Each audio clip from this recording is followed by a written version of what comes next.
Hello! Hello and good evening. Welcome to the second of Fiona's Fight Nights. Tonight we have two legendary players battling it out, Vasyl Ivanchuk and Gata Kamsky. We are going to be talking more about them in a second. Actually, I realized we should probably have checked your shirt before because it might be too tough on the eye. Let us know. I've worked in a studio before, so I should really know these things. Let us know how tough on the eye it is, but I think probably best. Let me go ahead and find something a bit less tough on the eye. So let me bring on our experts, Nils, Dimitri. Let me unmute them. Hello, good evening. Ourselves. Yes, okay, microphone is open now. Microphone is open. Indeed. Okay, welcome everybody. So we will watch tonight exciting match with all generation players, not young. So we can learn a lot. Absolutely. Some secrets. Dimitri, you know the two players well, but let me just introduce you both quickly. So Dimitri is, of course, a legend in his own right. Some of you might know him from Dmitry extension on Lichess. And Nils is the #1 Sweden player, very close in rating to 2700. And he also recently started streaming, so make sure to go and give him a follow. And I'm very happy that you both joined us tonight for the pre-show. So thank you. Dimitri, welcome. Let me ask you the first question. You know both players personally. You grew up with Vasyl Ivanchuk in Ukraine, and you later worked with Gata. Yes. So we'll leave the who do we think is the favorite, but what did you think when you saw this match, Vasyl playing against Gata? Vasyl, okay, I didn't work with him, but all my life I spent with Vasyl. From early childhood we started to compete from 8 years old. And last time I remember meet, 6 years ago in Kiev. With Gata I worked when I was student, and also it was nice time I worked with him before his escape to USA. So today, Vasyl, Gata has more experience in online blitz, but Ivanchuk is genius. So chances, and also I don't believe, there is some chance, something in favor of Gata is I think USA internet is better than Ukrainian internet. As far as I This know, what if I'm not... this will be also important point. Actually, so my prediction is like, before I told you around 9-7, 8.5, 7.5 to Kamsky. But Ivanchuk, everything can be. That's true. Very true. Well, I think one thing that maybe some people who might be watching, who, might not be too familiar with chess history, or, these players were at the height of their powers, I don't know, in the 90s, early 2000s, but they were both very, very close to becoming world champions. And I think, Alex, you will start by showing us a game that you have picked where Gata has the black pieces against Kramnik. Yeah, so as part of the pre-show, we decided that I would show one game, from Gata, one game that showcases some of what makes Gata such a formidable player and opponent, and then Grandmaster Nils Grandelius, he will showcase one of Ivanchuk's famous games of the past. So in my case, I chose to show a game which took place when Gata Kamsky faced off against Vladimir Kramnik in the 1994 candidate cycle. The winner of the candidate cycle would eventually face off against Garry Kasparov for the World Championship match. And the winner was Vishwanathan Anand. But what many people perhaps do know about that match, but less people will know that in fact Anand had to win a close encounter in the final of the candidates against Gata Kamsky himself. And what's incredible, this is off the top of my head, but I believe that Kamsky's result in his match against Kramnik on his way to the final of that candidates tournament was 4.5, 1.5 in favor of Kamsky. So many Which people is will know. incredible. Yeah, I mean, many people will know what a beast Kramnik was, and it's not like age was a big factor. There's only 2 years between them, so they were of a pretty similar age. Let's show this game. Basically, the first few moves are not so interesting for us. But what I want to talk about is once we get this highly complex position, I think one of the things when I was looking at games of Kamsky is that at least, especially in his youth, he was very, in my opinion, uncompromising. He was fearless. Complications were not an issue, and even against the very best in the world. So here the game gets very, very crazy. And for example, here with the black pieces, basically when Kramnik plays the move knight d4, he's effectively offering you this pawn, because if you take here and you take here, you have the opportunity to take it. But on the other hand, the game gets very, very messy. Many people would be scared, try and find maybe a calmer solution or something like this, maybe some tamer move. Not Gata. Maybe we can ask just Dimitri. Dimitri, so you worked with Gata, that's correct? Yes. What do you say about that? What was his style, when he was a young player at the peak of his powers? Would you agree with this? That he was very uncompromising and... Yes, he always fight, his life was very difficult. And his style and his character, it was very strong under influence of his father. So, and also father asked him to play every game for win. Also how he put him.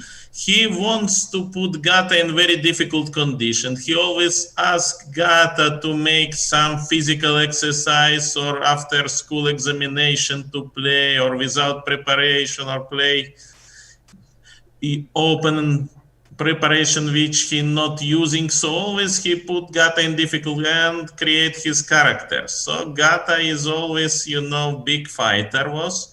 Gata is very strong positional player. He's a good example of Russian or St. Petersburg, Leningrad chess school. Also Gata, only I think his problem little in unbalanced positions. He is not feeling comfortable, and also he has not so good opening knowledge. This always was his problem for a long time. So let's see, it's great to get your insight. So let's continue with this game here. So Gata took the pawn on c4. Yeah, Gata took the pawn, and of course white has some big compensation. He's got the bishop pair here, he's got a lot of pressure on the queen side. The question remains of how black will develop this bishop. But what I find interesting is that here, if we fast forward a few moves, black certainly has... the game gets extremely tricky. White goes for this move, rook f3, offering a pawn, and it turns out modern day computers will tell you, yeah, you can take the pawn, but of course these kind of positions, maybe some queen f4, it's not so easy for humans, so he didn't take the pawn, but instead he plays bishop a4, rook e1, rook c8, and really the part that I really want to focus on is coming up here very soon. Some moves, white is trying to generate some initiative in exchange for the pawn. He goes d5, rook c2, queen e3, and black takes second pawn. Now the position really starts to open up and get crazy, which should favor the side with the bishop pair. And I know you, Fiona, you would be very scared if we saw this kind of an attack and possible back rank mate. So it's really a street fight here. White goes queen g5, but here is the fearlessness. Objectively speaking, this position is actually winning for black. But of course, in a human game, anything can happen, and it's very difficult to figure out what you're going to do against the multiple threats. So Gata plays rook e2, takes advantage of this undefended rook. Then white goes in for this capture. And from here on out, Gata doesn't give Kramnik a chance. He takes the rook. Now, if you go king g2, what's going to happen is bishop f1 check, king g1, and bishop takes h3 will be checkmate. So he goes bishop f1. Now you don't have time if you're Gata to take this bishop because you're going to get checkmated here on g7. So he takes it with the bishop rather. So he takes it with the rook, king g1, and now another beautiful move, rook g1 check. Now in this case the tables are turned. You cannot take it as white because of this checkmating pattern. So white starts running, king h3, bishop d7 check, and king h4. It appears almost as if the checks are finished, but one of the things that really distinguishes these top players is their complete board vision. So Gata here, seeing his queen on a4, has first the move g6, and then after queen h6, d3 check. Otherwise, you're getting checkmated. But still, rook f4, and you're getting checkmated, and here. But Gata has one resource here. Queen takes f4. Now white has to be distracted from his goal, because if he takes this way, then rook g4 check, and after king here, rook g5 check. There is a nasty discovered check, and when you go up, finally the queen comes off the board. So tactical vision is really through the roof here. After queen takes f4, finally rook h1. You're not in time to go back because of this checkmate, or this win of the queen. And so he goes g4. Still very, very dangerous, but now h6. Very, very smart. If you take, rook takes, skewering the queen. King goes here, and now the attack is finished, and in fact, black has the last laugh. He goes rook g1, threatening to take. So f3 necessary, d2 threatening to promote, so you must take, and now the final move of the game. They see it on the Bishop screen, b5. so no big test, but what a game. I mean, it's absolutely beautiful. Bishop f1, in the end, it's a checkmate. And it was this, for me, it was a total street fight, this game. They both wanted to checkmate one against the other, but Kamsky in the end emerges victorious with the black pieces against none other than Vladimir Kramnik. Very impressive game. Very soon we'll hand over to you, Nils. But Dimitri, so I hope you enjoyed this demonstration of, Gata, what a fabulous player he is. And Dimitri, one of the things you told me is you have actually played 5 games over the board against Gata. So tell us, how did these go? I have, he was young, but always I'm trying to make some positional sacrifice against Gata, and Gata maybe a little bit underestimate or overestimate my chances, so I am trying to give him always some advantage material, but get some activity of my pieces, like this. So put him in position where he will get some obligations. Like this. Vasyl also, when I was second of Ponomarev, because before his match against... You told me this. For the people who are not watching, I didn't know this actually. So Dmitry Komarov, he was a part of the team Ponomarev when Ponomarev beat Ivanchuk in their famous match. Yes, and because I was specialist, I was one of the, Ukrainian player who know more about Ivanchuk and play many games against him when I was young. So, Ivanchuk, you should not be genius against Ivanchuk. So I didn't advise Ponomarev to be creative. So my advice was to play as boring as possible and follow theory as, as far as possible. So Ivanchuk, if he needs to repeat 30 moves, long theoretical variation, and the end he will get some small advantage, sure, he will go out of theory. So it was chance, and I remember like some player like Hammer beat Ivanchuk. It was some theoretical position, and Ivanchuk avoid move repetition and immediately got some,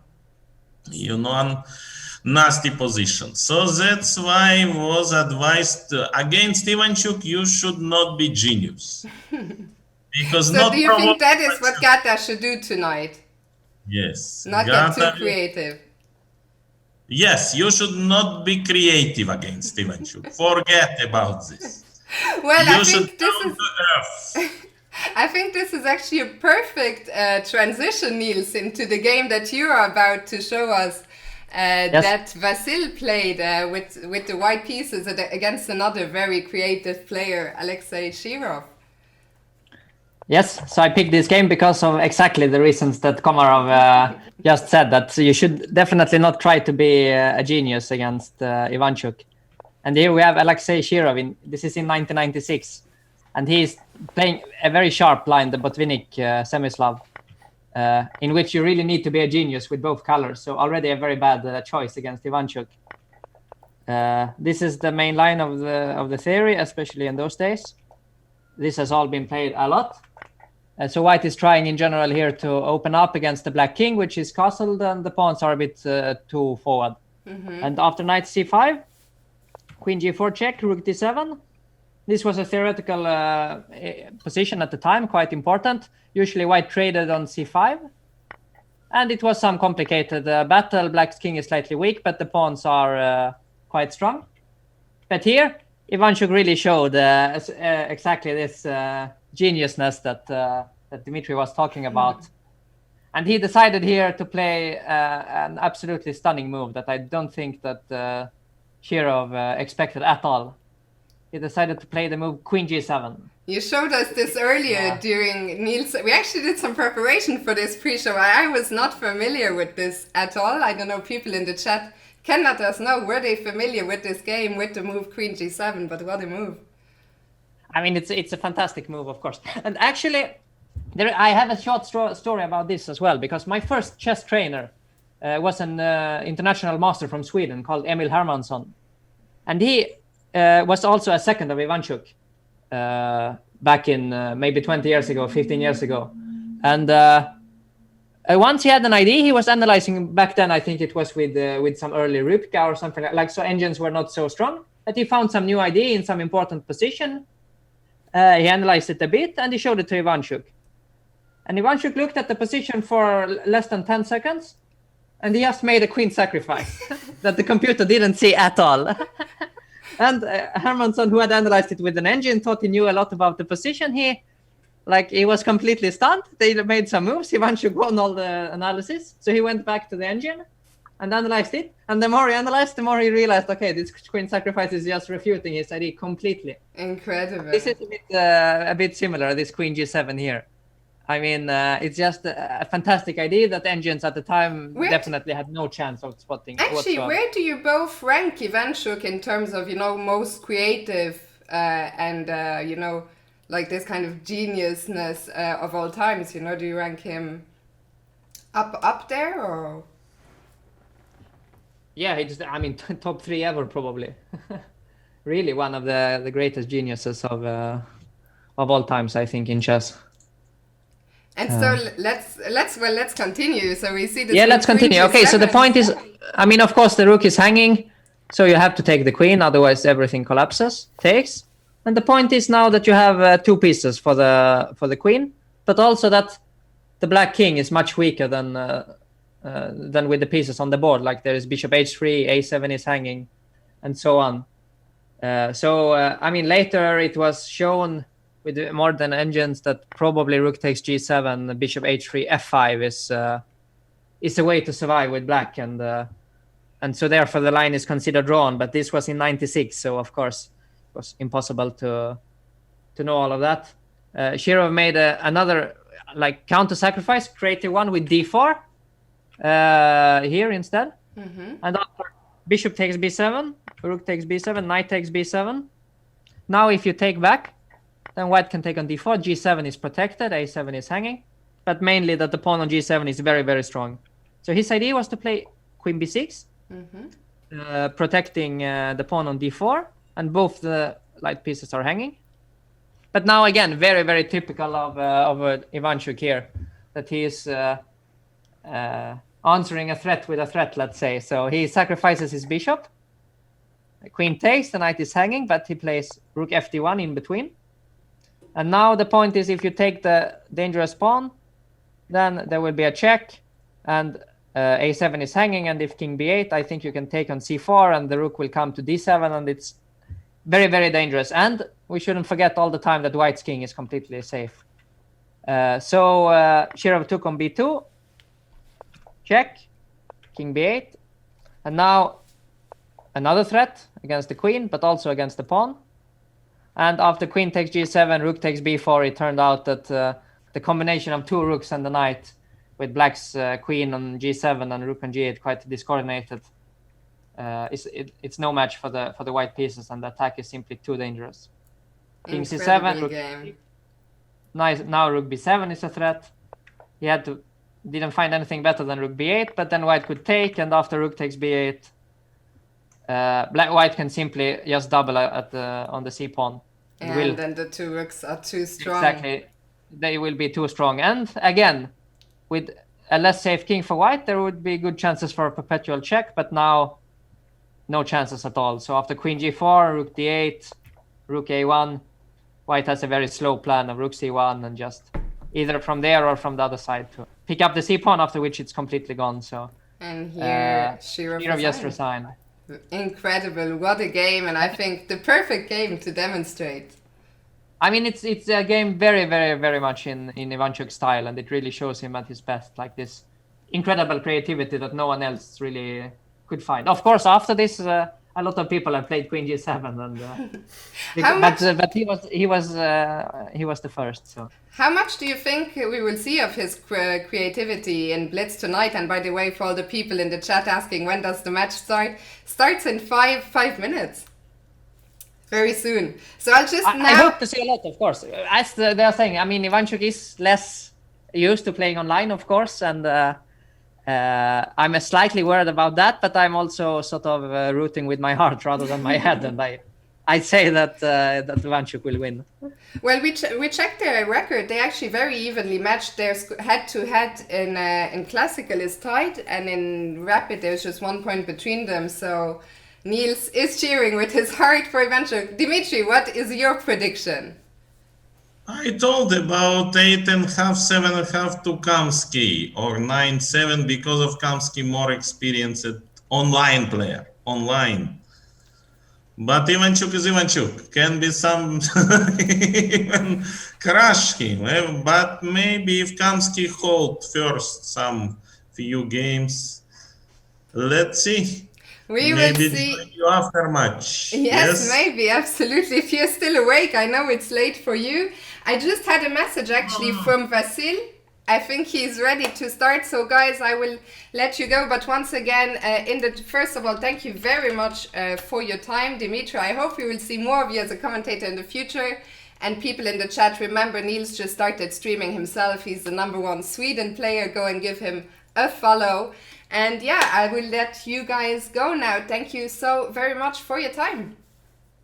Thank you very much. It was a pleasure, and we look forward to the match. Absolutely. Thank you. Let's enjoy. Let's enjoy indeed. Bye-bye. Bye-bye. Thank you. Okay, excellent. So I will mute myself now, and I will also mute you. Have a good match. Good luck.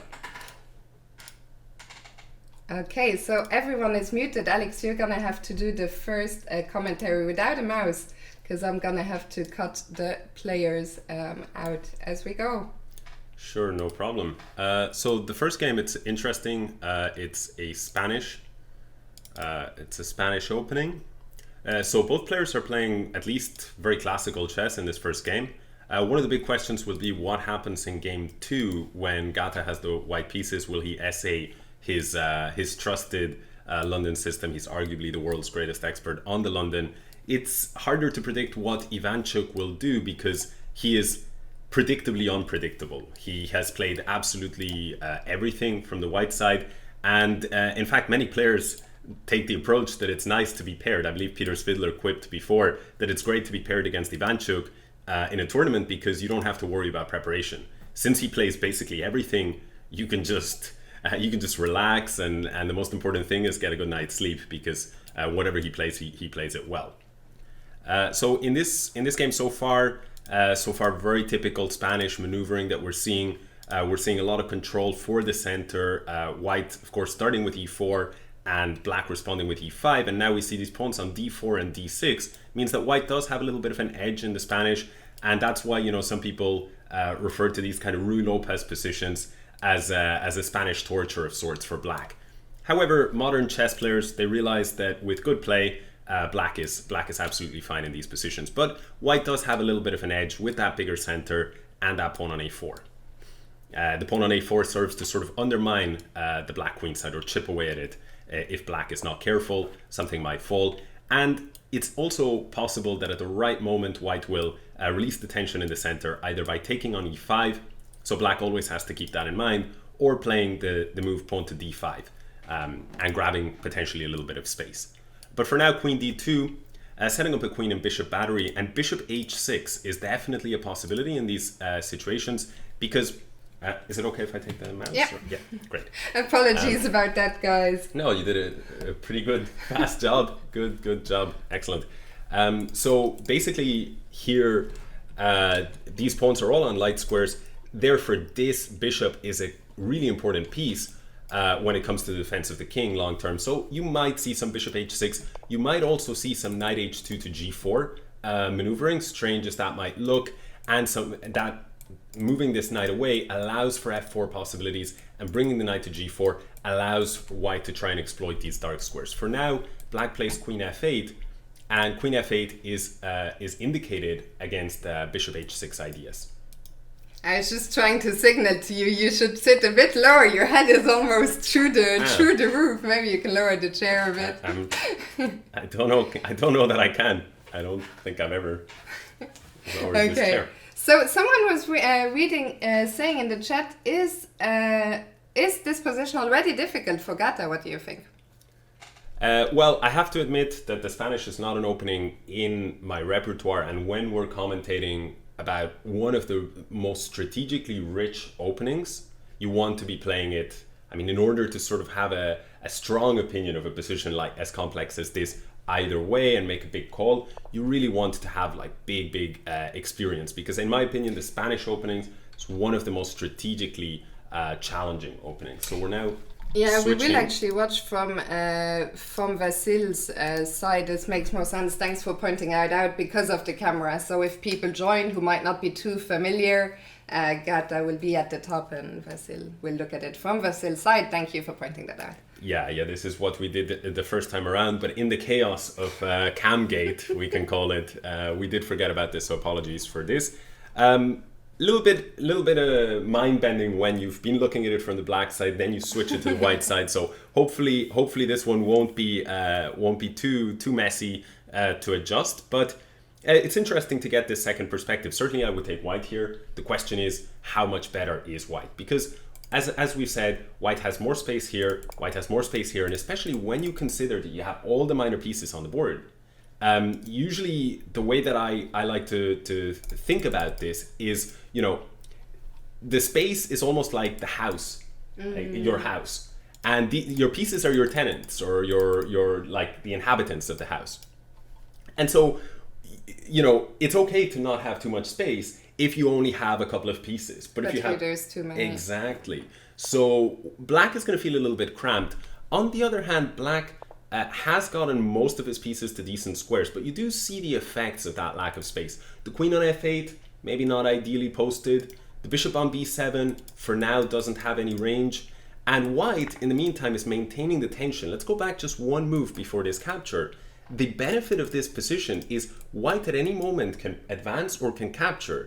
But if black is the one who breaks the tension like he did here, he has to be very careful, because suddenly he gives up this e5 pawn for the c3 pawn. Effectively, when we exchange here, that's what's going on. The e5 pawn leaves the board for black, the c3 pawn. Now the effect is we've got a bunch of pressure here on the e file if you're black, but strategically speaking, it's very dangerous to do this, because now white has two central pawns. If we consider this the ideal center, white has two in the ideal center, black has none. Yeah, so interesting. What was the opening? Because I wasn't following. Was there a surprise in the opening? Because Apologies. Yeah. One thing, black here goes to move c5, which makes a lot of sense. Breaking in the center, this was Gata's idea, activating the bishop, and white is shutting this down with the move d5. On the other hand, this change in the structure. What about, I was just going to ask, this e5 out square looks out square. This e5 outpost looks extremely good, and without, not surprisingly, he recaptures with the rook. Yeah. How is white gonna? I would love to get this bishop onto this diagonal. Is that one idea, or what's white's idea? So this started off as a Spanish opening, but now the structure reminds one a little bit more of a Benoni. Actually, Nils is making an interesting point just in the chat. He thinks white is definitely better, but that they are playing a bit slowly. But both have been playing equally slowly. They're both under 30 seconds. Yeah. Already, but it's a 2-second increment per move. Yeah, it's a 2-second increment, but still in a position this complex, you're going to feel it. Yeah. And, you know, the last match that the first match that we did was Mehmedyarov against Artemiev. These guys are at the absolute peak of their game and they're used to fast time scrambles. Now, Gata Kamsky has been playing a lot online. So maybe he's very comfortable here, but the question is, how comfortable is Ivanchuk? If we see him there on camera, he looks his usual self, up to his usual antics. But one of the things about Ivanchuk that they say is that he's an absolute genius, but his nerves sometimes let him down. So it's interesting to ask, how is he going to be from a nerves perspective for this match, right? Does he will that affect him, or does he just view it as some fun, some light fun? Also, there's one last point that I didn't get around to making during the pre-show, but Vasyl has actually played in an online blitz tournament, at least one in France, where he did really well. So, what did he blunder that rook? What happened there? No, sorry, And that's it. Ivanchuk loses the first game on time. One of the things but it was over. It was game over anyway. Yeah, Well, I think we sort of missed the end. To be honest with you, I was looking at the chat for a little bit, and. But didn't he blunder the rook? We'll come back. Gata took the win. Yeah. Gata takes a 1-0 lead. Sorry guys, it's been a bit of a nervy start, but we'll all take a breather. He lost on time. He lost on time. Yeah, this I saw, but wait. Yeah, Ivanchuk lost on time.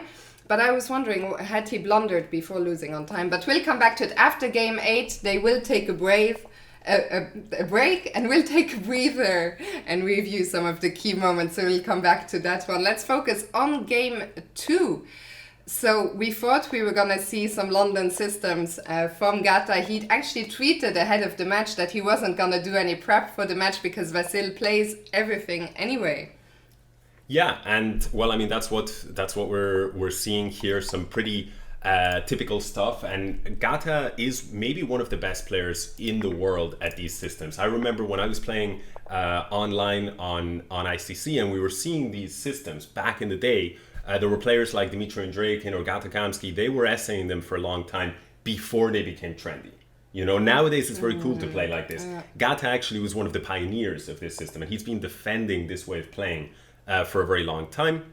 And well, I mean the position itself, it's extremely complex. Objectively, they tend to be quite balanced. This bishop on the one hand is locked in by this pawn structure, but on the other hand, it's hard for black to actually gain any space in the center, because if you push this pawn on e5, that pawn is going to be captured. You're going to open yourself up to a big attack. If you push the pawn on e6, that d6 pawn is going to be a permanent weakness. So one of the difficulties of this kind of position is really to know how exactly you're going to make progress in the center. You can't fight for space. And so you end up having to play somewhat creative moves. Bishop h6, very strange move. It's pressing e3, but I think it's a prophylactic move. So he wants to eventually threaten to take on d4, or what's the idea? If he can put enough pressure on the c file? Well, the idea is, I think it's prophylaxis. First of all, we have to, sort of full disclosure, we can never expect without engines to match their thinking process. They are simply, world-class players, and we cannot expect to understand the positions as well as they do. We can just take a guess. I think that bishop h6 was designed as prophylaxis against e4. Because he's saying, you want to grab space in the center? You can. But that's going to make my bishop a very, very strong piece. Yeah, I have to say, I'm not too familiar with these structures, but it looks very uncomfortable to play for black. It's very cramped, and I'm struggling to find a plan for black, really. On the other hand, how do you make progress as white? We've been talking about grabbing that space in the center for black and how that's difficult, but similarly, e4 has a lot of consequences for white, and c4 also, because if you play the move c4, then you weaken d4, and then let's say that I take you. Which way are you going to take back? Because if you take back with the knight, then you give me beautiful outpost on c5, you give yourself a weak pawn. Oh, an e4. So white decides to push the e4. But what happens if I take? If you take here? I was gonna... This is going to be very, very messy. Knight takes e4, knight takes, bishop takes c1, rook takes c1. The whole position gets incredibly messy. Instead, But in this game, Ivanchuk is doing great. On the clock, he's over a minute up. I think he might have decided, I flagged the first game, that's not going to happen again anytime soon. And he's really, I mean, this is a lot of pressure because the position is very complex. And here, I like the way that black is playing. Knight h5, I think, is a strong move, pressing and trying to get that beautiful f4 square for the knight from where it will press the white position. Bishop h4, it's understandable. Perhaps Kamsky feels this diagonal is simply more interesting as a diagonal. The bishop is more effective here. And even earlier, when I was saying I didn't like black's position at all, I was actually contradicted by Nils in the chat, who actually found black's position quite pleasant to play. And you should take his word, not mine. Yeah, the thing is, white has more space here, but black, again, the advantage of having more space is when you restrict the opponent's forces. But here, you know, this bishop on h6, it's on a good diagonal. The knight is on a good diagonal. The rooks are better than white's rooks. Yeah, I mean, the situation has changed quite a lot. Like, when I last looked at it, I didn't like it, but now the pieces have been, you know, shuffled around a bit. I feel black has a bit more space. And now can I not bring my bishop back to g7 and again go for that e5 outpost like in the previous game? Yeah, absolutely. It's funny. The structure, now white has the same structure that Ivanchuk lost with in the first game. Of course, something very interesting is happening here on the queen side. This pawn on a6 is dangerous. If you ever lose the a7 pawn, then you're going to be in a lot of trouble. This pawn is just going to push up the board and queen very, very quickly. I will just let people in the Lichas chat know that there is commentary. They are wondering, so let's just let them know they can actually watch here. And I should have done it like Adam with the www. Okay, no, why is that not working? Do you know? No. Oh, I can make a clickable link for people to join us. There it is now. Adam, I will leave you in charge. If you could maybe every now and then, if it's not too much hassle, put the link, that would be much appreciated, so that people who are watching on these videos actually find out. Oh, sorry, apologies there, but there's been some fireworks here. Queen e3, knight takes h3, check from Ivanchuk, and then picking up this knight, but you do drop the e7 pawn, so it's a fair exchange. And the question is, did Ivanchuk see this, or did he think he was just winning a pawn? My guess is he probably saw it. That bishop's been posted there. Yeah, I mean, I like the fact now that the white king looks very open, but that bishop on a8, how is that ever gonna get? You're gonna have to play f5 eventually? Yeah, strategically, this was absolutely huge because it's basically saying goodbye to this bishop for the rest of the game, unless, as you point out, you can break down the chain, the base of the chain. This is the base of the central pawn chain, and I think that's exactly why Ivanchuk was happy to give the e7 pawn. He says, okay, I'll give you the e7 pawn, and now I'll have this open, semi-open e-file to add the pressure. And if you're not careful, let's say you went to move like bishop d3, then bishop takes d5 is suddenly on the cards because of this x-ray. So you have to be very, very careful with possibilities like those. But d6 is also gonna be under a lot of pressure. How do we deal with that? Well, you might just say, okay, an eye for an eye. I take here, and then after rook takes, well, if you take me like this, then knight takes will actually protect. So this begs the question, and I think this is probably what Ivanchuk is thinking about. What happens if I take this pawn on e4 with my knight? Then I am defending d6, but on the other hand, it's very scary because this is a pin. So if white is able to somehow exploit that pin, so he decides to take with the rook. And now it's onto Gata. He takes on d6. Moves are coming in very fast, but it's all been fair and square exchanges. Yes, but you wish that you could take this pawn, but you can't because your knight is hanging. But maybe some knight e4 here. Then, well, okay, bishop d4. Knight c2, what happens? Bishop d4 threatens bishop takes f2, little tactic time, king takes, and knight here. Lovely, lovely move. So bishop f2 is... But, and I think Gata's missed it, bishop takes f2. I think Gata has just missed it, and also knight e4. And there goes Ivanchuk. Ivanchuk is quite happy with this, unless Gata actually did see it, but then maybe felt there was nothing better. Yeah. But bishop c5, this is all Ivanchuk. I agree with you completely. This bishop was a problem before, but now I'm surprised that he puts it on b6. I would have put it on c5 to then go secure that pawn. But Ivanchuk is more ambitious, and actually now there's a problem. D6 hangs the knight, so you're losing the pawn, and Ivanchuk is just putting on a masterclass here And in we this see game. Kamsky is smiling. He is smiling, and Kamsky knows, and Kamsky resigns. Absolutely. So Ivanchuk beautiful. equalizes the match 1-1. What a start. So they're following their general, exchange of punches that they've been following in their career for so many years.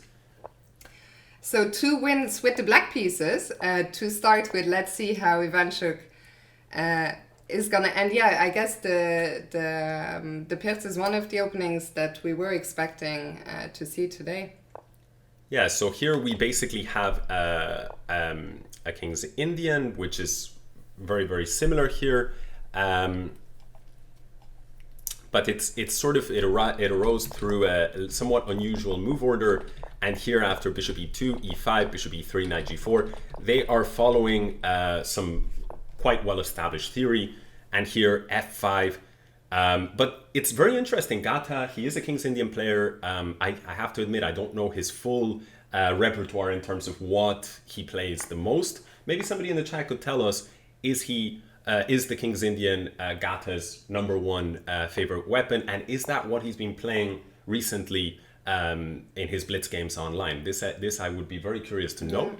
But in any case, he's going for the throat. This is attacking chess that they're playing. They're playing classical openings, but they're playing aggressive and ambitious openings. In this case, Ivanchuk has the extra space on the queen side. This is a hallmark of the King's Indian defense. But on the other hand, we see a semi-open f-file here for black, a somewhat unusual structure. And white, notice, he's saying, I don't want to castle just yet. I was just going to ask you, I always ask you this question, where is the king going to go? Well, here's a tip. Here's a tip for newcomers. We usually tell newcomers to the game, look, just castle, right? Bring out your pieces and castle. But if you're looking to sometimes figure out why is it that these top guys, sometimes they decide, you know what, I'm going to keep my king in the center. One trick is to look at the diagonals and the file, and you can even, if you want, but it tends to be less important, the ranks as well. In this case, white has good control of this first rank. This diagonal is not going to be used by black anytime soon. This diagonal is very difficult to use. And the center here, the central pawns are locked. Yeah. So actually the king in the center is okay. It's safer than if you take it to the king side and then black can storm you with the pawns. The only drawback, of course, to keeping the king in the center is this guy here. The rook on h1 is not playing. Can we ever, I don't know, try and play h3 and try and put the rook on an open g file or some attacking ideas, or is it unrealistic? You can do it, but in general, chess strategy says play on the side that you have an advantage, right? Which is the queen side. Fiona's chess strategy is play for an attack, right? Play to kill. She is the Simon Williams school of chess. But here we see that both sides are playing very classically. White has a space advantage and more pieces on the queen side, so they're trying to use that open b file to break down the black position via the queen side. On the other hand, black says, well, I have my pawn mass here on the king side. I'm going to put that knight on f4 and I'm really going to torture you. And you do not want to take me because that King's Indian bishop, it's locked in behind all of this wall of dark pawns. But the second you take, it's going to become a monster, perhaps the best piece on the board. Nils is saying it feels very scary for white. I don't like this at all with that king on f1. Here's a saving grace, though. Here's a saving grace for white. Black does not have a light squared bishop. If black had a light squared bishop, I would be terrified. Because look at your dark squares. They're pretty safe. But look at your light squares. There's only one light squared pawn in front of your king here. Very, very close, let's say, in the pure king side. Now you've actually moved it. Can you imagine if you could just drop a light squared bishop in one of these sort of squares? If it was a bug house or crazy house, it would be game over, yeah. But still, I mean, the king, I was wondering, will the king run to g2 or e2, so the king is run there, and the white queen, could the white queen eventually find itself in some trouble? Is rook a6 a threat? No, you still have queen b5. Well, certainly the queen could potentially find herself in some trouble. I think, rook here, rook b7, you have to take the pawn, And then if you could only find a way to support rook a8, you'd be losing your queen. But chess, as they say, it's a very concrete game. So maybe the queen on b6 here is surviving. And of course, Ivanchuk must think that it's surviving, because otherwise he could have played queen b5. And then, you could step out. But he preferred, let me defend this pawn. Because if I go queen b5, okay, queens maybe come off the board, but then knight takes pawn. Yeah. And is that queen? If we could play rook a8, of course it doesn't work because white can just take, but now rook a7 is a threat. Exactly, rook a7 is a big threat here, and it's very interesting how flexible these players are, because on the one hand, at first black was sort of gambling on his kingside play. Yeah. And now he's just completely switched his attention, and in fact he's gotten the queen, but wait a second, that's a rook and a knight. Yeah, and you cannot take on b4. Exactly, you cannot take on b4 because of this, the fact that the pawn is pinned. And Nils is saying queen sack, like we saw in the pre-show. Yeah, absolutely. And to be honest with you, I love this queen sacrifice. I think, Nils must be, have a smile on his face to be like, he's like the oracle. He was like showing everyone this game. Maybe Vasyl watched the pre-show. Yeah, and and channeled his inner... Vasyl? His inner Vasyl. His inner Vasyl. Yeah, I mean, this is... But the thing about it is, the activity for black is completely shut down. I think, honestly, I think Vasyl is in great shape here. I think... and yeah, black is going to have to fight. You're not running any danger because, again, even on the king side, the f3 square is under control. Like, there's really no entry. Well, the one thing that you have to worry about is bishop a5. And also, I wouldn't want to let the queen maybe get to h1, although maybe it's not doing anything. Queen h1. We might see potentially a draw by repetition. Yeah, rook b1, queen a2. Because the thing about it is, I don't think white runs a big risk. But on the other hand, making progress is very difficult. You're not going to make progress on the king side here, because this pawn shuts down all the breaks. You saw me typing there. I saw that Jan Shahadi is in the chat with us. It's a pleasure to have her and to have all 800 of you, and just had to take a second time out to make Jan a VIP in this channel. It's great to have you and everyone else, of course. The time control is 3+2 the commander's format, if you want to find out about the match format. Yeah, and well, now it's really, the position is extremely sharp, and one of the things to watch out for is Ivanchuk. He's got 21 seconds on the clock here, and well, he was the one who didn't repeat moves. Yeah, I think Kamsky would have been very happy with the draw, but Ivanchuk has said no, and he's got this plan of putting the bishop on c3, but one of the things that you have to be careful of is that king side. That f3 square is no longer covered, and now black is going in for that square, and this is very dangerous. I would not want it. The problem is now you're dropping this pawn, and I'm not seeing any follow-up. I think black can just get away with taking this pawn. What was the issue? But now white is going very passive. Because he's simply... the queen is a very effective piece with those light squares. Exactly. I think now, I think it's on Ivanchuk to make the draw. Yeah, especially with the time situation. Ivanchuk is under 20 seconds, and he's going to probably have to defend passively here. Yeah, now... Can we take and play queen f3? Well, but then the rook would be here. Oh, yeah. But... one thing that's very important is this bishop on c3, this bishop move to prevent bishop takes knight, is because this knight is essential, holds the white position together. And now there's no risk. And now it's time for Gata to be the one tortured. Because one of the things as well that you love if you're in Ivanchuk's shoes here is the pieces have come off the board, the game is simple. And frankly, Gata, I think he knows he messed up. Now the plan from white... Yeah, it's a simple plan. Exactly. And you're not going... The only thing that black has that he can hope for is a perpetual. Yeah. Exactly. Vasyl goes a different route. I guess he wants to go to e3 and f5. Exactly. And then he's going to take this pawn on d6. So black responds to this plan. He wants the king on d7. Yeah.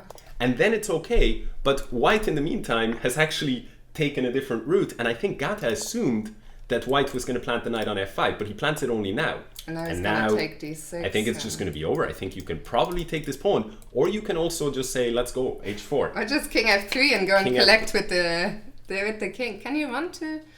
What Ivanchuk wants to do is he wants to make sure that there's no perpetual. And once the king is on g2, it's safe.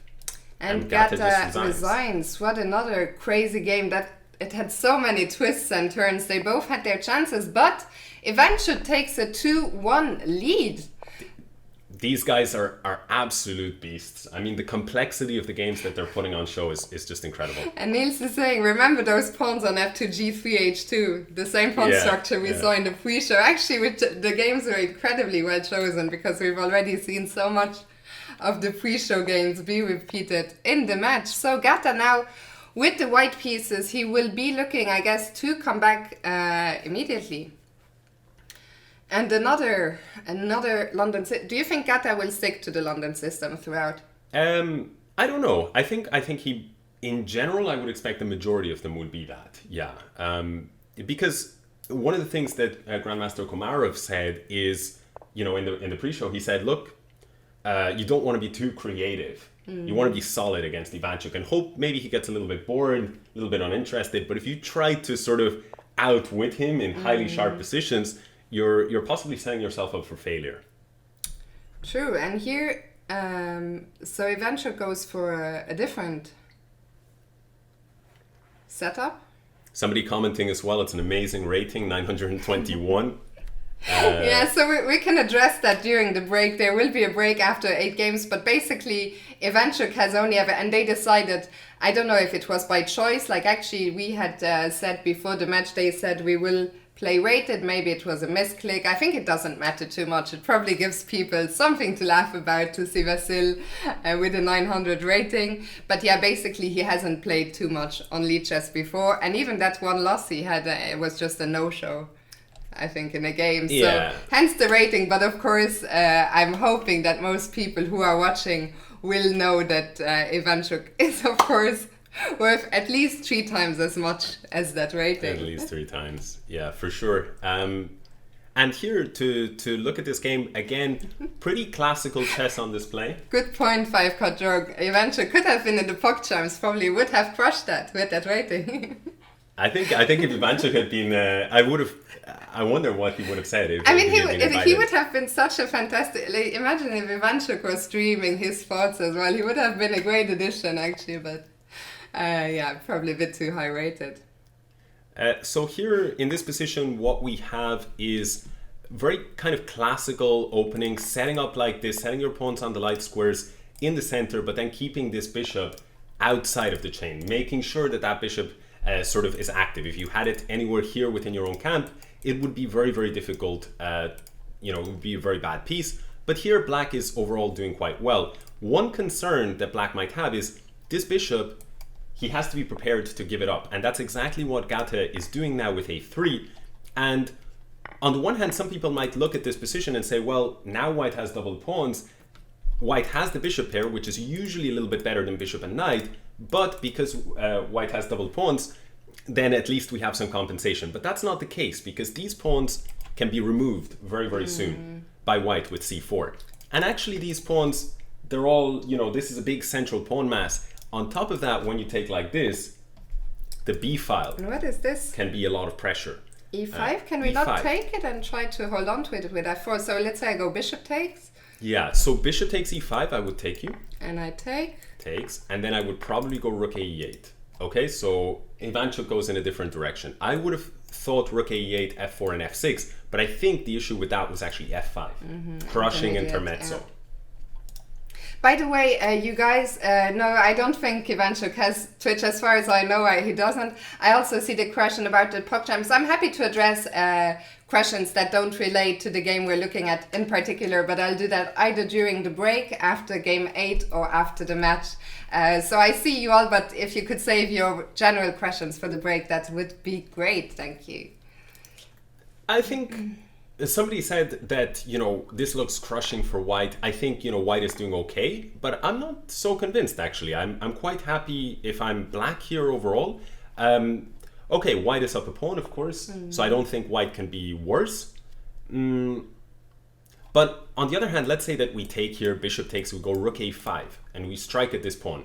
White has to play a move like f4, and then, okay, white has some f5 ideas in the air, so maybe you have to go bishop e4. But at some point, the idea there would be to put pressure on this a3 pawn. Black actually does something that I think is a lot smarter, plays b5, and now I'm guessing what black wants to do is some kind of rook move, and at some point double up, and it's going to be very tricky, very tricky to defend this pawn on a3. Yeah, I like Vasyl's chances, and I think he's also proving some people wrong. Although he won the poll, the short poll we did before the match, who's your favorite? But I think Vasyl is probably, playing faster. We didn't touch upon this in the pre-show because there's so much to be said about both players. But Vasyl is, of course, a notorious time trouble addict in classical games. But he's not to be underestimated in Blitz and Rapid. He was both a Blitz and Rapid world champion. And I wasn't sure how quick he was going to be, but I think all in all, and the start of the match is of course always tough until you get into it. So I've been quite impressed by his clock handling overall. Yeah, and we have a very interesting sort of endgame here on our hands, because on the one hand, white has kept his extra pawn, but I think black is very happy with the situation because he has this extremely dangerous pawn on b3. Now, white can attack it with a move like bishop c4, but bishop c2 defends it, and white is lucky that they have this rook on b6. Usually you want to have that rook behind the pawn. And on top of that can go rook b7, as we just saw, and that pressure on f7 keeps black passive. But on the other hand, I think that black should be able to hold the draw, hold the balance. I thought at first maybe black was a little bit better, but now after these last couple of moves, I sort of had changed my opinion. I was just looking at Vasyl there on the camera. I think he's one of the only... I think most players who play a lot of online chess will always keep one hand on the mouse. But Vasyl, it's even there in online blitz, even with under 1 minute on the clock, the two cans come up for maximum concentration. And the bishop's off, and he's going to have to defend this pawn, ending a pawn down, and with a very offside rook on h4. Yeah, you're absolutely right. I believe in Chucky's ability to hold this, though. Rook g4. I do think that this is a draw, but it can be quite scary. Rook h4 is an interesting move. I'm not sure that I understand it because rook h2, king g3 would lose the rook, so not really sure what the idea is of this move. And he goes g5, but perhaps he could have played that earlier. And now actually, I'm not liking it so much because maybe f5 is going to come. And now these pawns are extremely dangerous. Rook here and e6. Yeah, at least these kind of tricks. The rook is freed, but the pawns look so dangerous now. Yeah, I think, Yeah, but the question is, how do you make progress? Rook check is probably what white wants to do. That's why he shut down the f5 Should I give square. a check on a3 and try to at least kick the king back, and then can I potentially go g4? I would say you can potentially go g4, but rook g8. And the problem is if you go h4, let's say, rook g8, king here, now this trick, e6. Can I go rook a6? And then if you take f7. Yes, rook a6, stopping e6 for now. Exactly. This is very smart. G7. Rook g7, I think he wants to go rook e6, but then I think takes, and rook e5. Instead, king e3 played so that you have, if rook e6, king d4. Now e6 would be met by rook a3. Very nice. Ivanchuk is putting up some tough defense here, but white must still be a favorite. It's going to be a check. You don't have to worry about, losing your rook if you take this pawn. But the problem is, okay, we're going to see a lot of checks. White doesn't want to step here because check and take. And now, wow, Ivanchuk is putting up a big fight. But the problem is if you take this pawn, f7, rook a8, and rook g8 decides. I think it is and probably I think that's game gonna be over. that. 5 seconds, but yeah, tough to find. Maybe some kind of move. Okay, he goes like this. I don't know what he's seeing against rook g8. Maybe he didn't see anything, but he just didn't see an alternative. And yeah, I wonder because Ivanchuk has played so little on lead chess. I'm not sure if he even knows how to resign. But Gata seems to be very happy with that. Very happy. If he ever watches the stream, I thought at least I had faith in Ivanchuk, but it turned out that Gata's technique was too strong. Absolutely. Nice comeback from Gata indeed, and the players are tied again, 2-2. I think it's going to be an extremely close match, as was the first one, Artemiev against Mamedyarov, but I think we're once again in for a treat. But there's a difference here. In Artemiev and Mamedyarov, we occasionally saw draws. Here, it's like these guys are just exchanging one punch. Is well, we being said exchanged during the pre-show that Gata is a fighter, Ivanchuk of course as well, and yeah. That's what we're seeing here. Yeah, no, for sure, and we're seeing a repetition of this this same tricky King's Indian line. I think the first game we saw e4, but now after this we're seeing d4 being preferred.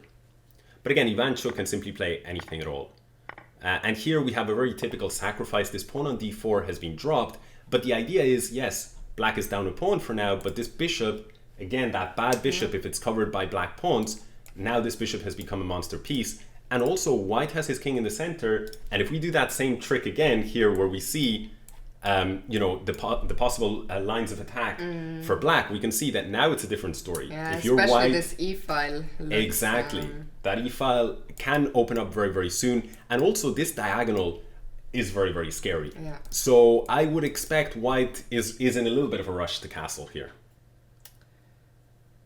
Yeah, we haven't even touched upon that. The thing is, like, that both players are such legendary players. Both have such great history, and it's so tough to pack everything into this half-hour pre-show and talk about all their history.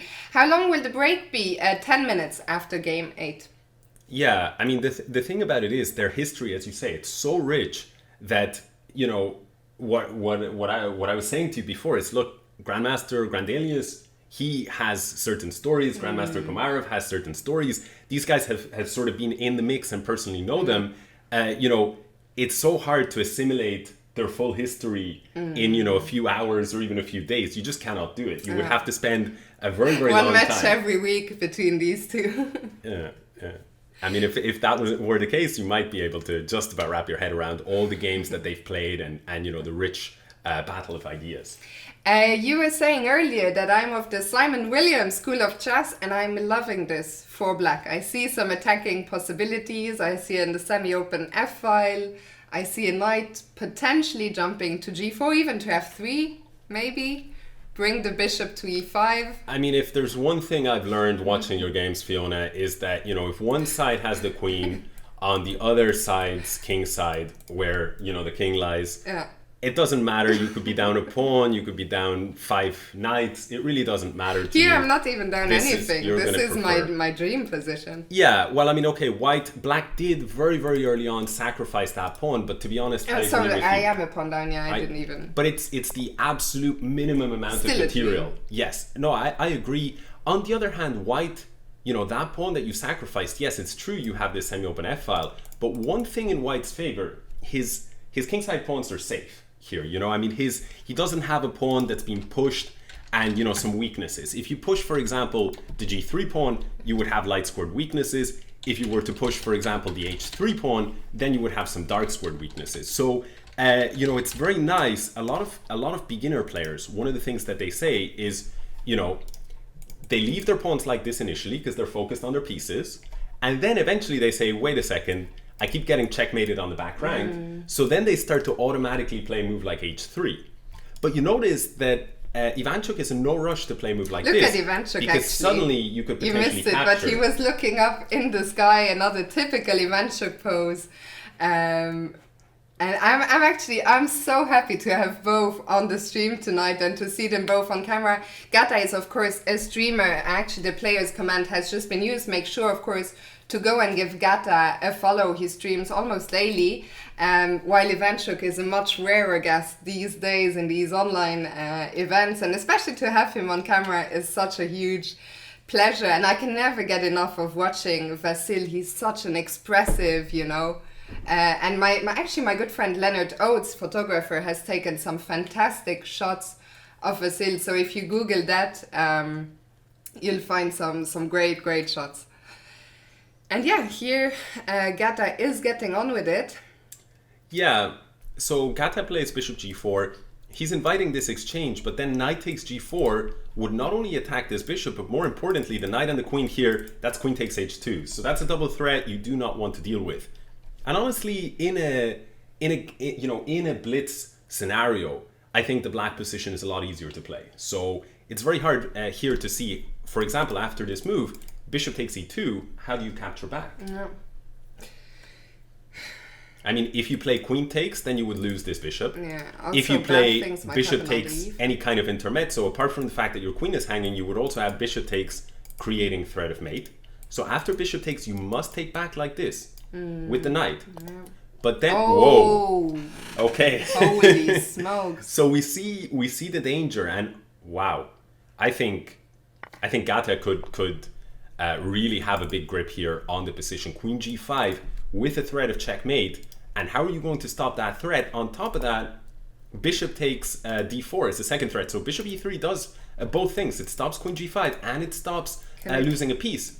But this is the question. Yeah. This is the question, right?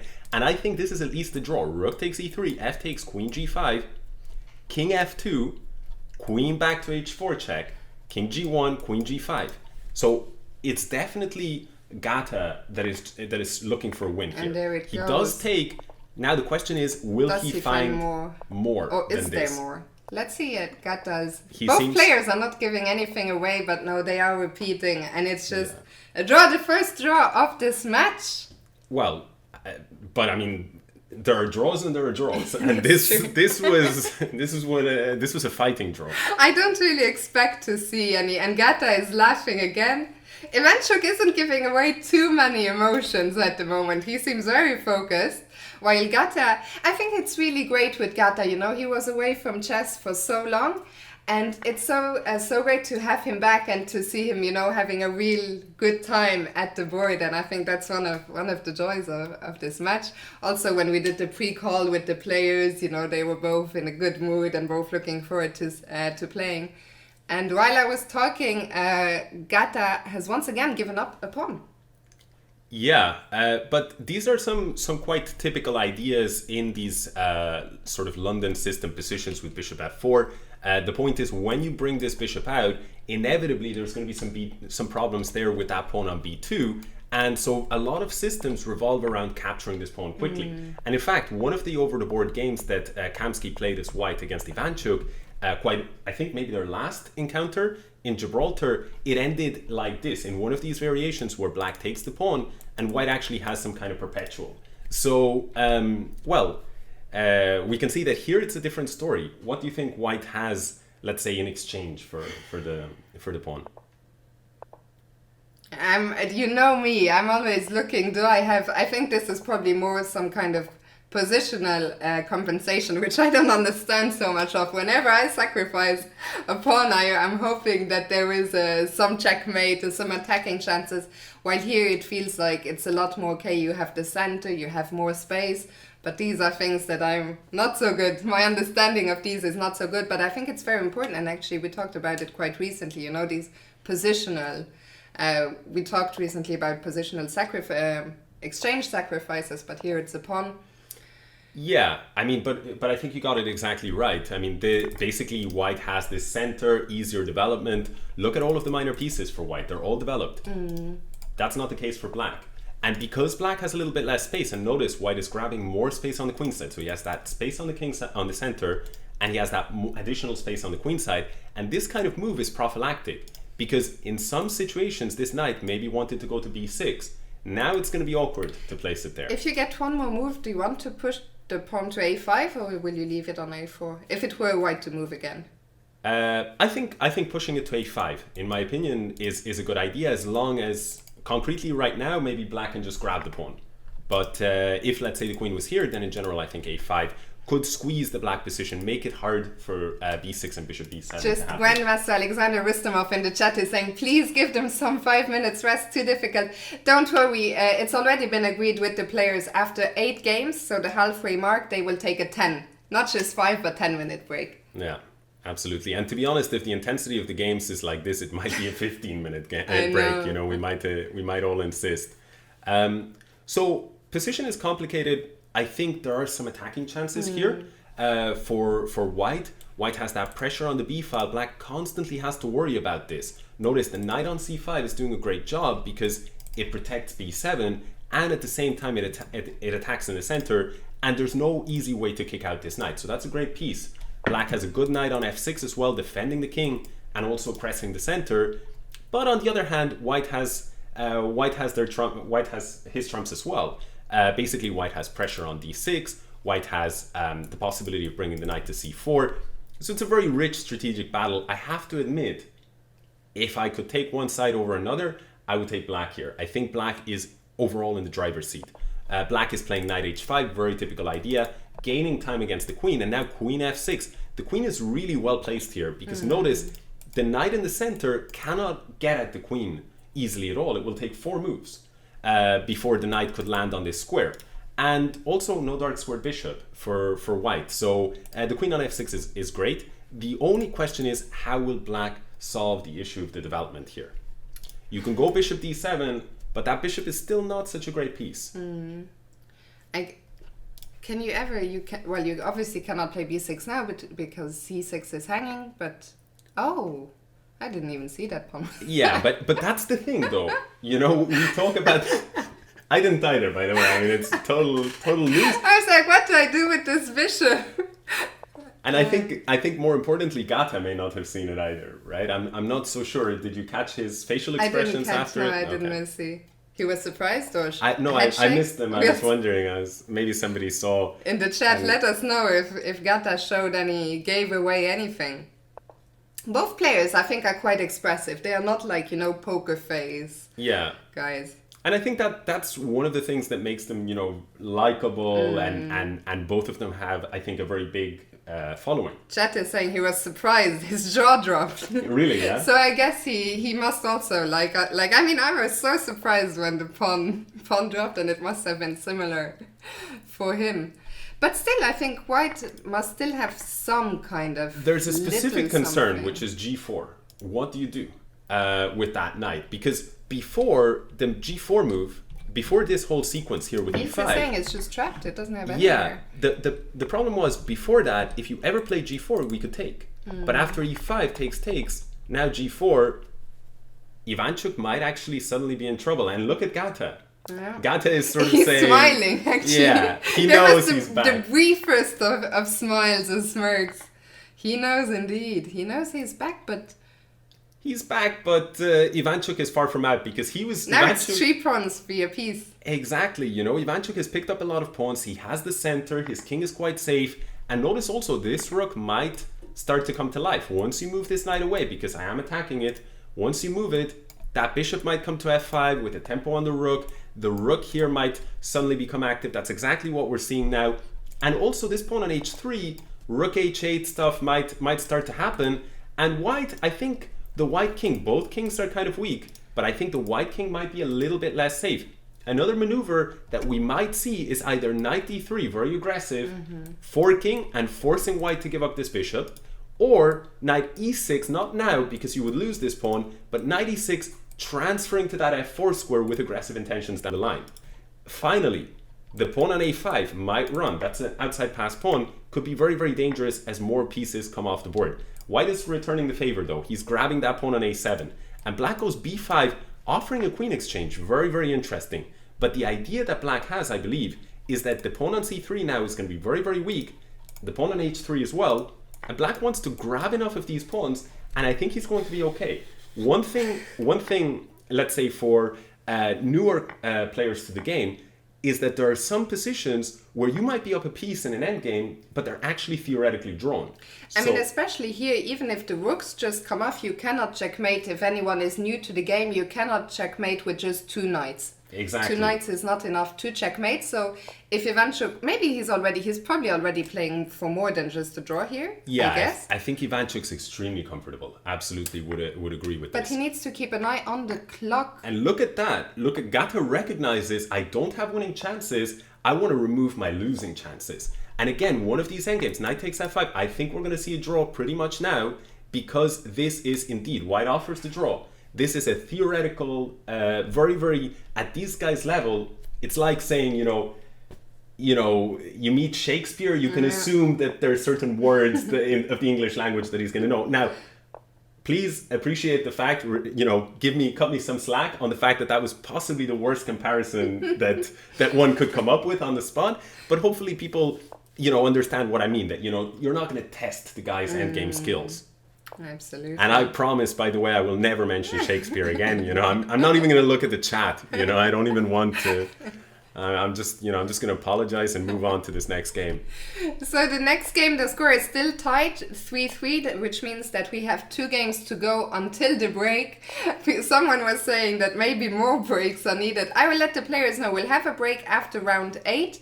And if they want one more, let's say a quick break after game 12, they can of course let us know at any time. So we will not force them to play if they need a break. Yeah, but amazing stuff. It's 3-3. It's... and now suddenly, 1 second, sorry, the position has changed in the sense that Ivanchuk, as far as I recall, he played e4 in the first game. He played d4 for the next couple of white games, and now he's playing c4. It's sort of e4, d4, c4, b4, right? I mean, but he's really staying true to the fact that he plays everything.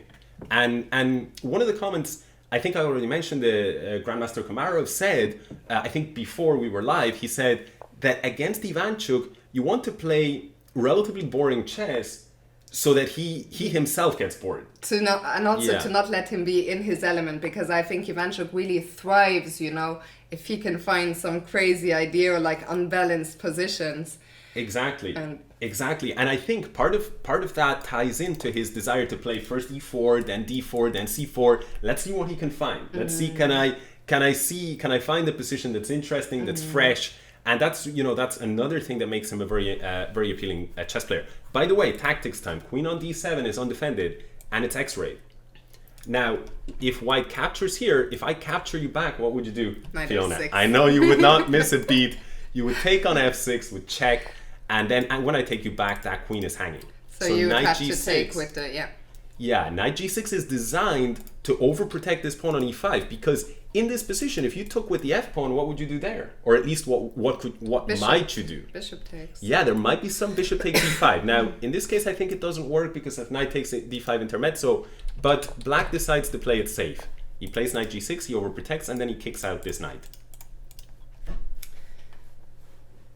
So what now? How do we... Pawn takes?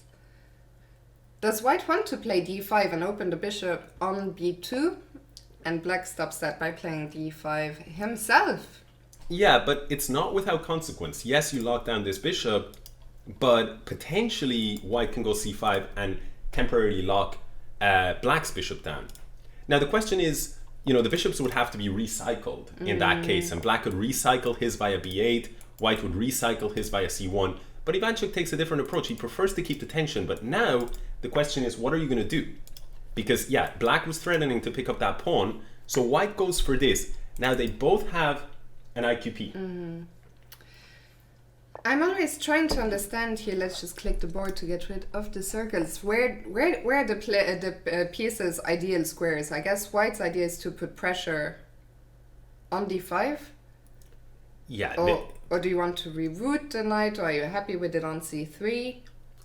You're kind of asking me questions above my pay grade here, Fiona, to be honest. I mean, these positions are so complex, but they're the right questions. I guess the players themselves are trying to figure out exactly that. A little bit of a think for both players there, because I think it's a tribute to the fact that this position is extremely rich and complex. Why is this more complex than others? Because, you still have most of the pieces on the board, most of the pawns on the board, so a lot of different possibilities for both sides, but then you have asymmetry, right? So let's say this is symmetrical, but then you have, the bishop for black, the dark square bishop for white, it's on a3. The dark square bishop for black, it's on a7. That's a big difference. The bishop on g2 is more active, the bishop on f7 is more passive. Overall, I would say white is definitely in the driver's seat, because look at those bishops. That diagonal and pressure against the enemy pawn. Look at the black bishop, facing its own pawn, facing its own pawn. So overall, I would say, white is better, but the position is so imbalanced that the tables can turn very quickly. By the way, just to address, there's a few people asking about the score. It's always under the board over there, but yeah, in the future, I will try to put the score on screen somewhere. I'll make a mental note of that, thanks. No, I was just making sure we're capturing the full score, or is the board just slightly... No, it's fine. It's fine? Yeah. Okay. So... The commentator's name, there's commands in the chat, you can check them out. Commentators.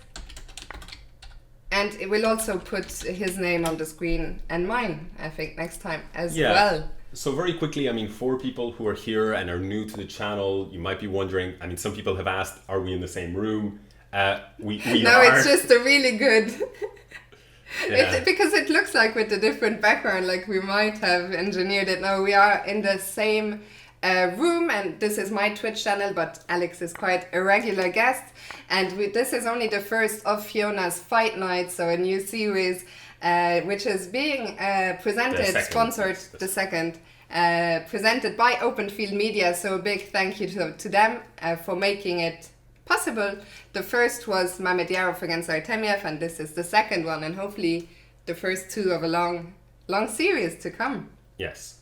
So for those who are regulars to the channel, they would have seen us pair up and do commentary, sort of exchange roles in this channel. But for anybody who's new, hopefully that makes sense. So here, returning to the game itself, Queen d6 I really like. You invite knight e4, but actually I can just get away with taking this pawn. So Queen d2, tactics nice time. Nice little move. Yeah. Really, really nice here, putting pressure on d4. And I think white is still very much in the driver's seat. I would expect a move like knight e2 here. And knight e2. Pressing the d4 pawn. Knight e6. Knight e6. Defending the d4 pawn. And it's almost like both sides are in a kind of zugzwang. Not zugzwang, but kind of like, how do you improve? Because white wants to keep that knight pressing. White also wants to keep the bishop defending the pawn. One of the things, I like what Kamsky has done overall, because one of the things that might happen is some bishop e8 and just grab that pawn on c6. It's very hard to advance the pawn, and black's queen is a better queen than white's. Queen c3 might happen very soon, and if you're white, you have to instantly react to that, and you don't really want to exchange, because that pawn on c3 can run very, very fast, and your king is too far away to catch it. So it's a little bit messy, and maybe even a move like queen c3 right now. I guess Gata must be, and there he goes. Took some time and played queen c3. What do you do? I guess you don't take. But it's getting so tricky here. Queen takes, pawn takes. Which pawn is more dangerous? They're both 6th rank pawns. They're both 2 squares away. But notice one key difference. This knight is covering the square. But now knight d3 says, okay, I can't cover c2, but I'll cover here. And white has some ideas as well with bishop d5, maybe changing the minor piece situation.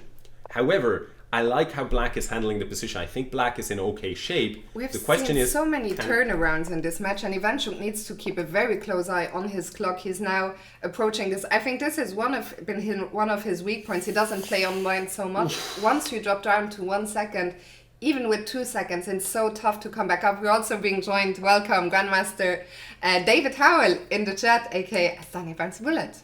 Yes, welcome to David. I think this position now, Gata has turned it completely around. Yeah. Is it going to be enough though? But after a5, you have to go something knight d5. That's potentially dropping the pawn. Knight check. That is going to queen, and that's going to be game over.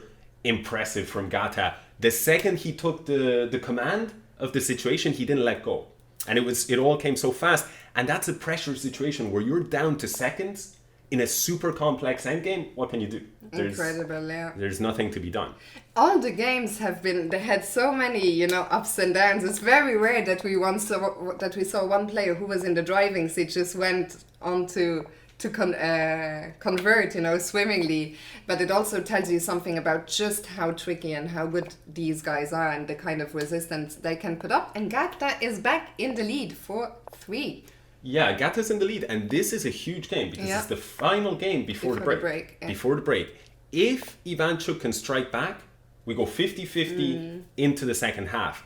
However, if Gata can use the white pieces and pick up a win here, that's a commanding +2 lead with 8 games to go at these high levels. +2, it's not deadly, but it's a very important cushion. We didn't pay attention. Let's go back to the opening. Yes. I had said earlier, thank you, Nils. I had said, will he stick to the London throughout? And no, we saw a Rui Lopez. We're seeing a Rui Lopez here, and black is perfectly comfortable in these positions here, or Ivanchuk rather is perfectly happy to play this, happy to oblige, and that's an interesting strategy from Gata. But let's see, I guess, this position. I feel that black is doing overall quite okay. He seems to have reasonably good squares for his pieces. There is, however, one piece that to me feels a bit off here. Which one feels like the strangest piece for you here if you're black? The knight on c8. Exactly, the knight on c8. So queen c7 might actually be designed to bring the knight to a7 and to c6. And to c6, get that knight into the game. And this kind of maneuvering, you might be wondering, how does black have enough time that they can, maneuver like this? I sometimes play the Sicilian and then I get crushed if I play slow moves. The difference here is in these Spanish openings, the positions are kind of more, they're not completely open like an open Sicilian, they're more like semi-open sometimes. The center, there's a few more pawns there, a few less lines of attack, and as a result, black can afford to play a little bit more slow maneuvering play, as can white. That's why we see ideas from white like this knight going this way to g3, to the king side. Or now from black, that queen c7, knight a7, and in the future maybe knight c6. That kind of maneuvering is a hallmark of the Spanish opening, and that's why they consider the Spanish opening a great opening to really learn strategic chess. Absolutely. So queen b8, defending the knight. What was the idea of queen to step out of bishop b6, or what's the idea behind queen b8? Well, not just step out of bishop b6, but also that white rook is probably at some point going to come to c1, and you really don't want white to be able to capture you. So prophylactic kind of. Exactly, it's nice prophylaxis, and there's also prophylaxis on the pawn on b5. Because if in this position here you bring the knight to c6, the problem is I can actually take this pawn. But if I put my queen on b8, now I can consider knight c6 ideas. Still not going to be ideal. I don't think we're going to see knight c6 because we can take, and then that's a passed pawn. That's a passed pawn and it can run very fast. So probably for now, black has to settle that this knight stays on a bad square a7, where not only is it out of the game, but it's also constantly being eyed up by the white bishop. So I think Gata is playing really, really well and is asking some serious questions of Ivanchuk. Yeah, I was going to say, I've already mentioned earlier, I'm not very comfortable in these, positional maneuvering positions, but I don't like it for black. It seems so cramped, and I can't see, any squares where I can activate my pieces, but then what do I know? We've seen so many, games before where we thought one of the players is completely crammed and he turned things around. But I'm curious to see what Ivanchuk is planning here. But I think that's partly to do with how creative these players are and how great they are at finding resources, whether they're a bit better or a bit worse. But it also has to do with the time control. Yeah. When we have these blitz situations, the position is very rich, complex strategically, complex tactically, and even some of the best in the world. Let's remind the chat, by the way, Gata Kamsky, in his prime, at his peak, number 4 in the world, 5-time US champion, and various other titles. And Ivanchuk at his peak, number 2 in the world. Number 2 in the world, as you said before, world rapid champion, world blitz champion. He's actually won almost every title you can think of except world classical champion. And many people say that on pure chess strength alone, he had that level. And they say the same of Kamsky. But there's only a couple of dozen world champions, right? And they both came so incredibly close. And both have so many fans. I think especially Ivanchuk. It's so many, of course, no disrespect to Gata or to anyone, but I'm not just comparing him to Gata. But so often when I ask people, when I'm working, who's your favorite player, Ivanchuk comes up so often. He's such a fan favorite. He's so incredibly passionate about chess. Every tournament he's at, he will play against anyone. Doesn't matter if you're 1200, 1500, 800. If he asks, can we play? You see him so often in hotel lobbies, in the analyzer's room. He just loves chess so much. Yeah, absolutely. And there's some Ivanchuk interviews floating around on YouTube. I highly recommend them. His analysis is fantastic. I just want to draw the chat's attention here to, or draw the viewers' attention to what happened here. After knight d7, very nice move, hitting this bishop. I'm conscious of the fact that we got to return to the live game in a second, but this move c5, sacrificing a pawn. But the idea is, look at that bishop. Yeah. It's locked in, hemmed in underneath behind your central pawns. And after c5, you give that pawn up, you ruin the structure. Now there's a bunch of isolated pawns, and that bishop can go to c4. On the other hand, one of the concerns, not a concern at all. Well, my question, I think that this could be absolutely brilliant from Gata. I don't know if there was a better defense, but here bishop takes e6, and I think it's resign time. You cannot take because of checkmate, and otherwise this rook is falling. And wait a second though, the rook on e1. This is the full board vision. This is the thing. It's like you're focused right here. But these guys, they all 64 squares, right? I mean, they are not missing what missing just a happened beat. there? It's so crazy, and none of them I'm like, what? And I look at them, and they are both, I saw this all. It's all obvious to them, yeah. I mean, it's crazy. But Ivanchuk is the one pressing now, I guess, Ivanchuk for with sure. the outside passer. 100%. I mean, I couldn't agree more. I think at some point there's going to be c4, and then king d6, king c5, king d4, and this pawn is very, very dangerous. Eric's in the chat is saying, guys, please pause so I can count the pieces. It's actually a good thing that this is the last game before the break, so we can go back and see what actually happened there, because I also need some more time to understand what went on there. Yeah, I mean... I think in the future we gotta ask like the lead chess guys, can they engineer a way like in football, a replay. No, we just engineer a way to have like the engine, but it doesn't show. Right now we don't even have that possibility. It's like we show, and then we just sort of say, yeah, rook is hanging on e1. We play it casual, because otherwise, it's totally crazy. Stuff. What do you think here? Do you think that that black has any chances to win? I think probably not, because how do you dislodge the knight from c2 without exchanging the knights? And if the knights come off with the opposite colored bishops, it will just be a draw. Yeah, exactly. No, I'm with you. I mean, if I had to play one side, I think you would take black also. But I think objectively, this is just going to get to a draw. They're exchanging pawns, and the point is, white can sit tight here on the light squares. And as you pointed out, Fiona, the light square bishop for white, the dark square bishop for black. Here's an important rule of thumb if you're relatively new to chess. It's when you have opposite color bishop. Whoa! Oh, and look at Gata. Whoa! Gata is laughing. Ivanchuk, no reaction. Poker face. Incredible creativity from Ivanchuk. Trickery. That was absolutely... oh my god. We see the small smile from Ivanchuk.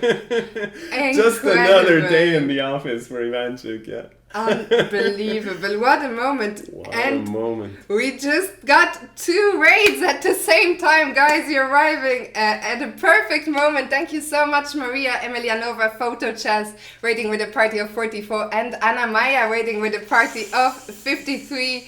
Thank you so much, ladies. Actually, I think we're gonna switch off the camera since they are on break.